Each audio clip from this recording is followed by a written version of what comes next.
All right, everyone. Welcome to the Jay Davis Show. Today, we are very excited to have Robert Keller with us. Welcome, Robert. What's going on? Thanks for being with us. Yeah, thanks for having me. Well, why don't you start with telling former military? Why don't you tell us kind of your bio and how you got to be where you are? Yeah, that could take 2 hours. Yeah, a little bit different path for me going in the military.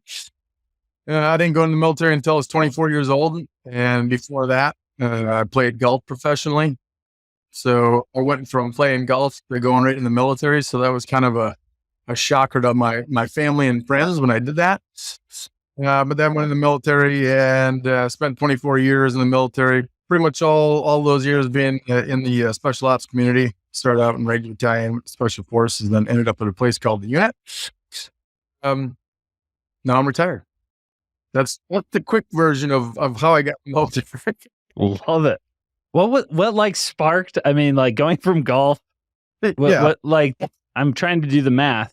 That probably wasn't. It wasn't 9/11. It was probably right before that. Was there something that sparked it, or just? When I had some breaks in service too. Like my initial goal going in the military wasn't to be a career military guy. It was really just to get the experience.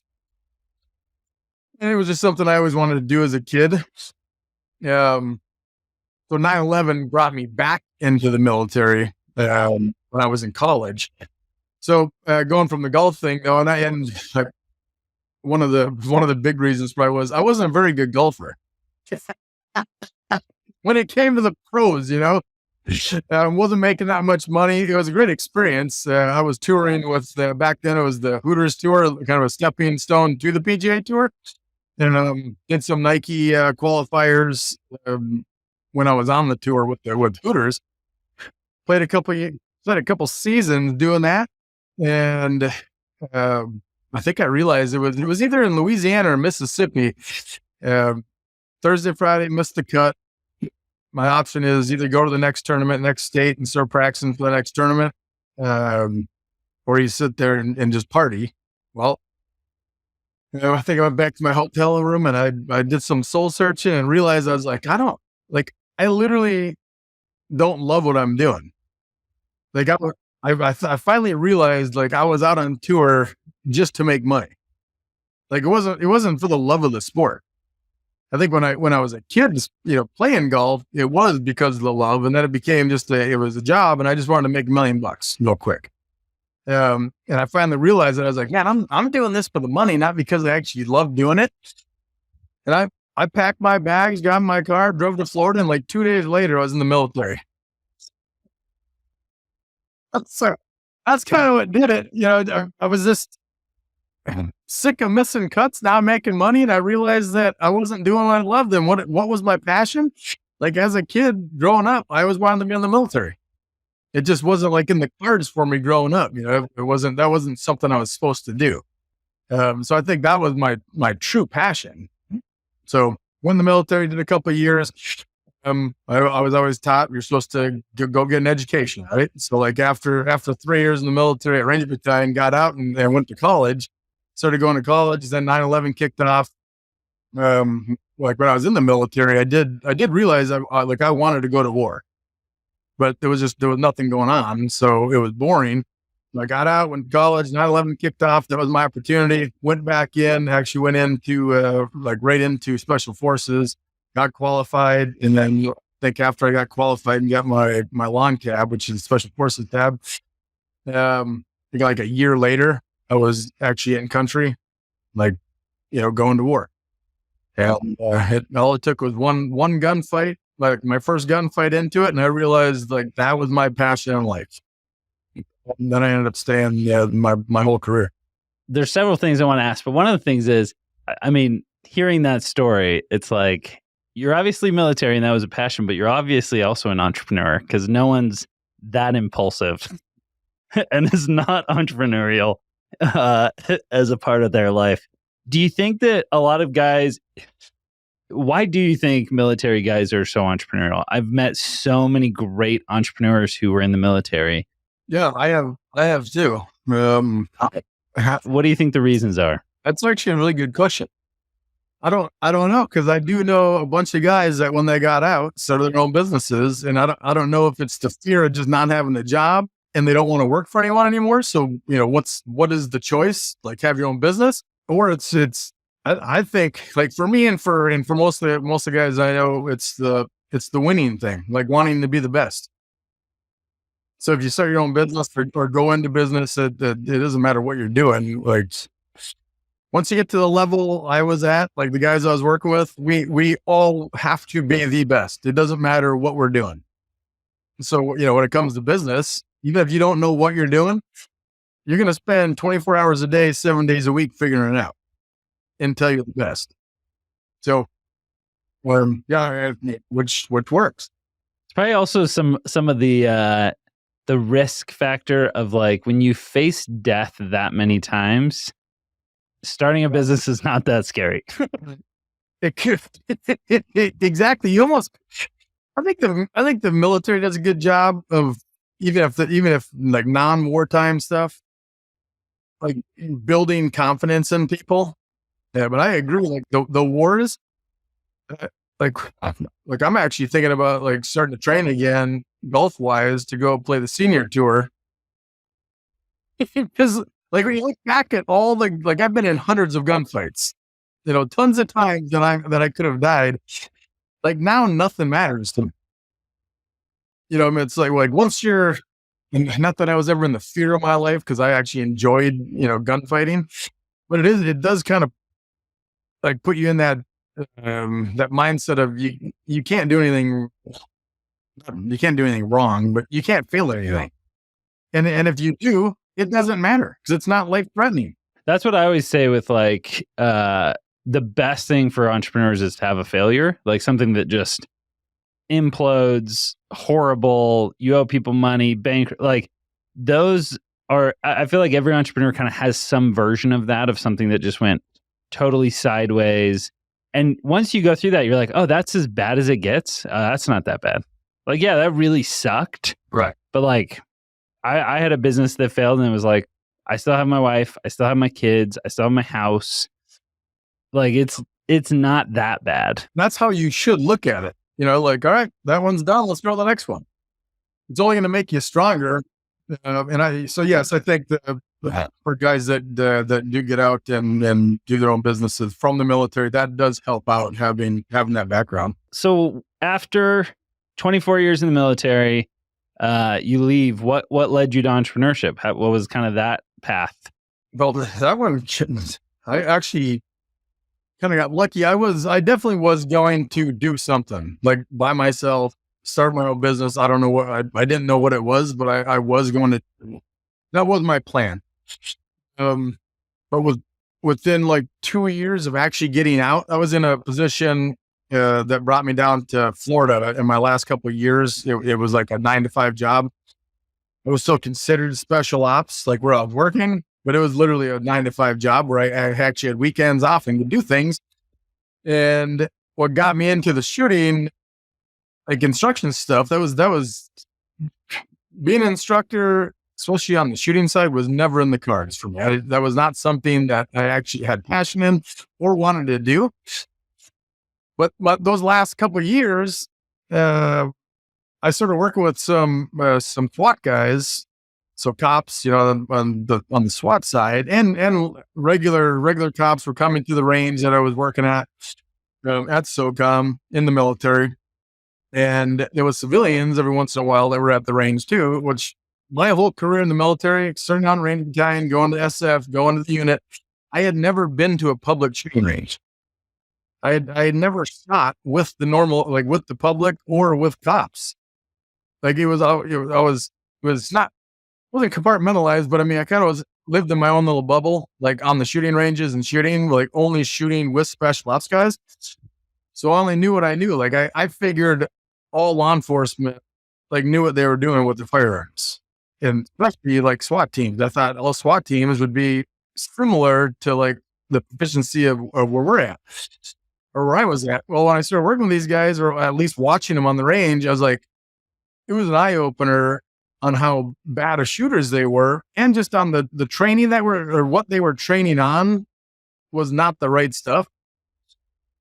So I started helping them, like giving them tips, and then like especially on like the safety, like on the civilian side, helping civilian shooters, like just on the safety side, making them aware of weapons handling and being safer. And like tons of feedback, like holy crap, no one's ever told me this. This is something that I would have never thought of. And same thing with like on the SWAT team too. They were saying this is stuff that we haven't heard in 20 years. And to me, I was like, this is like day one. This is day one stuff with the unit. So when I realized like the need for training, like to getting the word out, to doing it the right way, like I have a lot of knowledge, a lot of gunfights under my belt, where a lot of people have never been in a gunfight. I said I could probably help people out. Initially it wasn't for the money. It was literally just to get better information out on doing the right thing with your firearms. And then that kind of rolled into started giving classes, started making money. I was like, holy crap, like, these are filling up. Like I can make some good money doing this. And then it kind of just morphed into the business from there. And I've been doing it for 8 years now. So that's how it started. Not because that was the business I picked. It was the need for better firearms training out there. Like I literally didn't even like instructing when I started doing it. I think that's almost every great business, though. Every great business, I always say that one of my tricks of the trade that I use when talking to people that we might invest in or work with is anytime someone comes in and they're like, here's how I've mapped this all out and here's how we're going to become billionaires. I'm always like, oh, big red flag.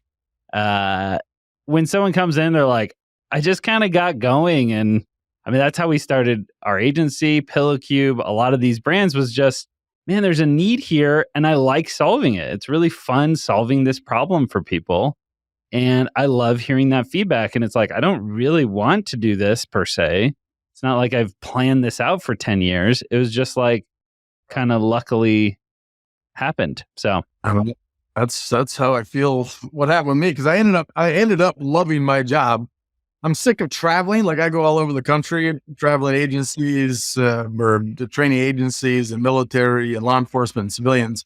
I'm sick of that, but I truly do still love instructing. Like when you see people actually learning stuff that they've never been taught before and they've been shooting for 20 years, it's a good feeling. So I do like instructing now. I'm just sick of traveling. And that's why I started Range Works, which is the range facility I own in Florida. That kind of morphs from the instruction side because I was doing classes all over the country. So I'm using other people's ranges every weekend for classes. And I realized most of these ranges they're run horribly. Like not only are the ranges bad, the facility's bad. They like when you go to a facility that could be really cool, you'd be like, man, I'd like to do this, this, and this. And then you're seeing how they're running it. It was like, I could definitely do better. Well, and so over the years, I was like, I'd like to start my own range and do it my way, the way that I think that it should be run and how it should be set up. So when I got the opportunity to do it, started my own range. So that's probably the big business. Yeah. Well, that was the other thing too. I was like, man, I'm sick of traveling. If I had my own range, they could come to me. So yeah, that's kind of the end game to like my retirement is just being able to stay down here, have people come to me, and then just run the shooting range. Well, this is a selfish question because I don't really care if the listeners care about this, but I care about this. So what are those things that you would tell someone? I love to shoot.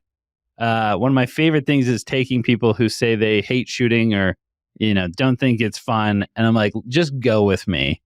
And me and my wife both like to shoot. And so we take, we'll take the youth from our church shooting. And it's so fun seeing people being like, this is really cool. Like, it is fun. And you teach them safety and all that stuff. But what are some of those mechanics that you would say like most people don't do or know? Well, I mean, you can talk about fundamentals that people don't know. I think the biggest thing that people don't train on, like if you don't know what you're doing, or if you do know what you're doing, the biggest thing people take for granted or never practice is media action drills. So if something happens to your gun, like it's going bang, bang, bang, and all of a sudden it goes click and nothing happens, like you need to be able to clear that gun to get it back on target. No one practices, doing a media action drills, like when you have a malfunction. So that's one of those things I just it doesn't matter what class or what class it is or who I'm teaching, like I'll make everyone start off with the media action drills. That's all the viewers probably are like, what the heck's he talking about? It's hard to explain.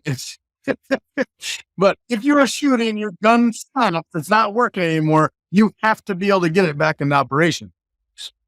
So that's one big one, like for rifle, that I see the biggest thing for controlling the gun is just stance.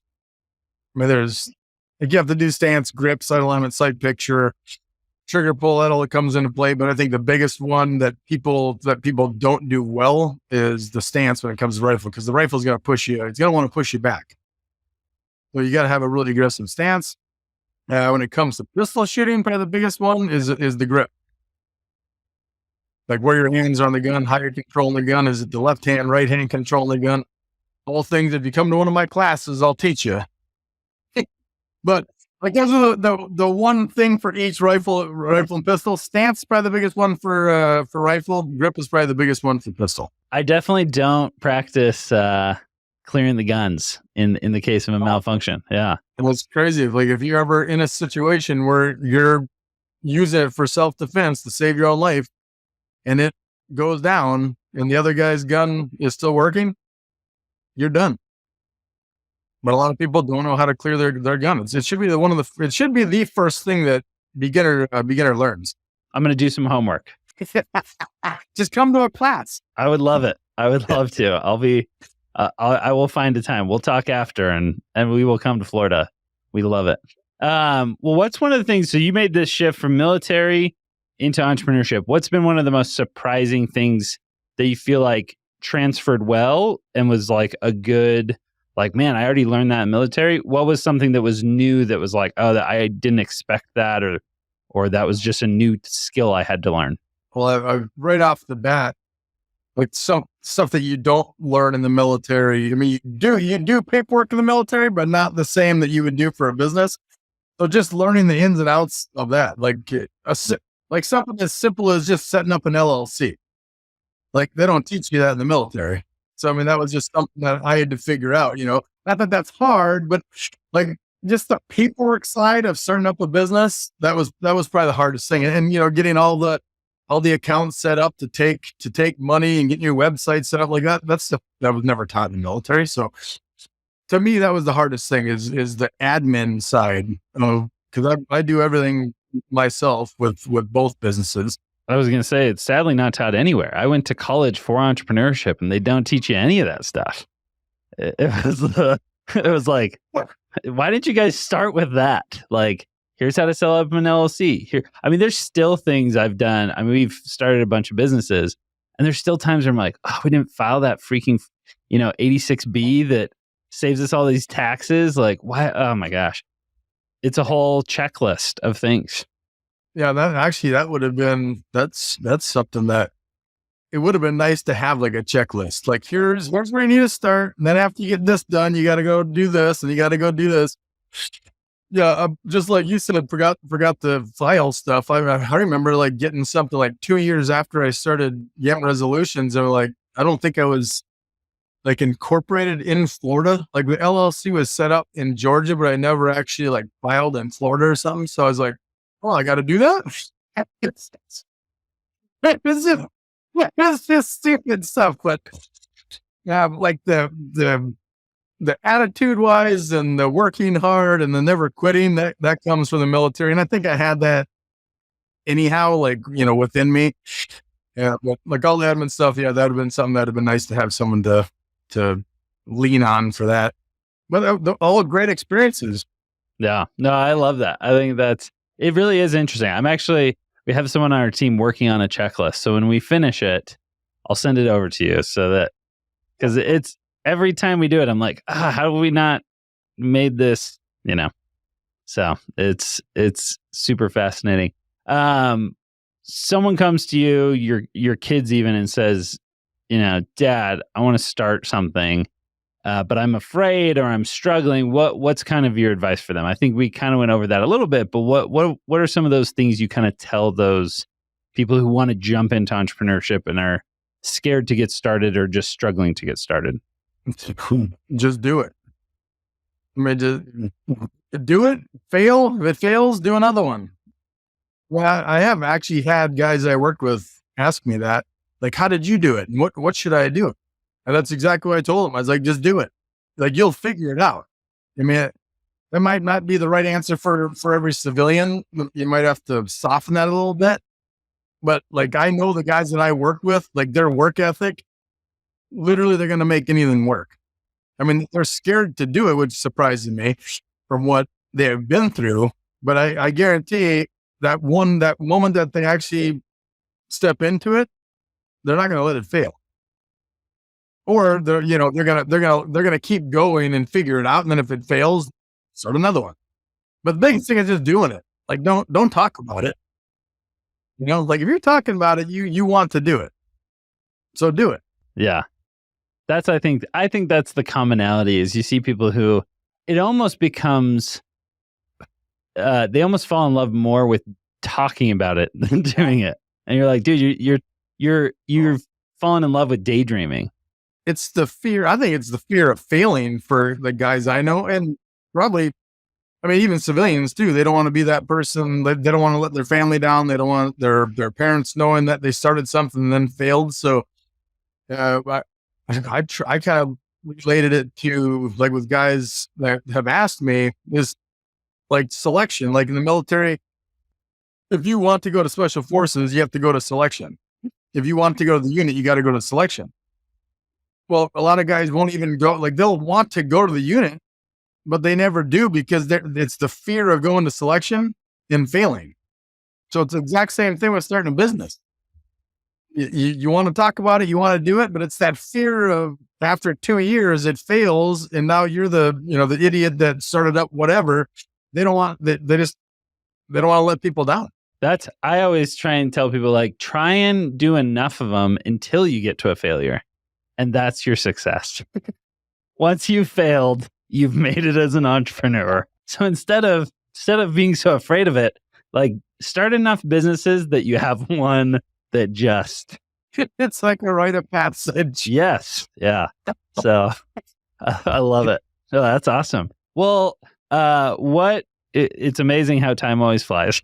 We just get going and it's so fun. What would you ask for people to do if someone's listening? What's a great call to action? Do you want them to come to your range? Do you want them to do a class? What's kind of a good call to action for them? You're trying to make me sell myself. Exactly. I'm the worst at that. No, like I mean, if we're talking firearms, yeah, absolutely. Sign up for a class. Especially people that are on the fence, they don't own a firearm, but now are listening. They're like, you know what? Maybe I should do it. I think, like, if you start researching, I'm not tooting my own horn at all, but a lot of people will research other instructors, like from the unit, and they think that they're not good enough to come to one of our classes. Well, like it's the fear of, oh my gosh, he was at this level. Everyone going to his class must be awesome shooters. Well, I don't want to go there and be a dork. Right? Like come to one of my basic classes. It doesn't matter if you have never pulled the trigger once, never even held a gun. Like any of my basic classes start from like day one beginner all the way up to advanced shooters. So it doesn't, like all my intro classes they're set up for that. So I'd say anyone listening, if you've ever shot a firearm and you want to learn, I would say I'm pretty good at teaching you. And then you can sign up at or go to my website, which is gamutresolutions.com. It has the schedule and everything. And then if you're ever in Florida, you want to check out RangeWorks. That's rangeworks.com. You can get all the information on that too. Love it. Well, thank you again, Robert.